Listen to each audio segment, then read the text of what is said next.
Made a series of videos about behaviors that might make people think you are weird or awkward. And many people pointed out that the behaviors I listed are common symptoms of autism spectrum disorder or ADHD or other forms of neurodivergence. And it raises the question that many people raised in the comments, that is autism or ADHD or neurodivergence a disorder or is it a difference? That is it wrong to talk about the differences in neurodivergence as deficits or impairments in communication skill, or is it only appropriate to talk about them as differences?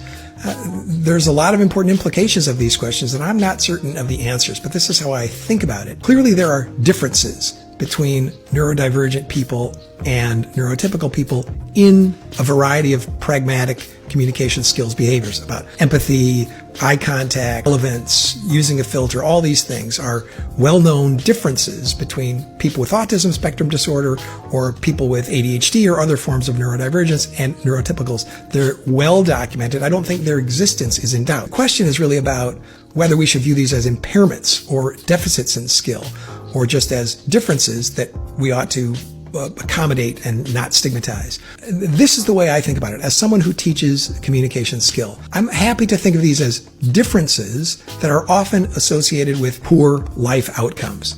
So people with autism spectrum disorder, people with ADHD or other forms of neurodivergence often suffer poor life outcomes, as reported by they themselves, by them and or by their parents. That is social isolation, poor occupational outcomes, poor relationship outcomes, and lower levels of achievement and life satisfaction. Now, some people could say this is due to stigma. If neurotypicals treated them better, they would have better life outcomes, and that may be possible. But I also think it's likely that some of these behavioral differences in pragmatic communication skills cause the poor life outcomes because these are in fact deficits or impairments. That is a behavioral difference that prevents you forming close friendships or succeeding in certain occupations, etc.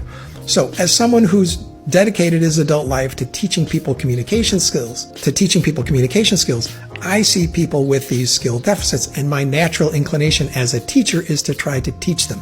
But I'm not trying to stigmatize anybody. I think there's also this spectrum of severity. At the very low levels of severity, autism is more like a difference. At the very high levels of severity, it's obviously a disorder. So that's how I think about this. Let me know in the comments how you feel.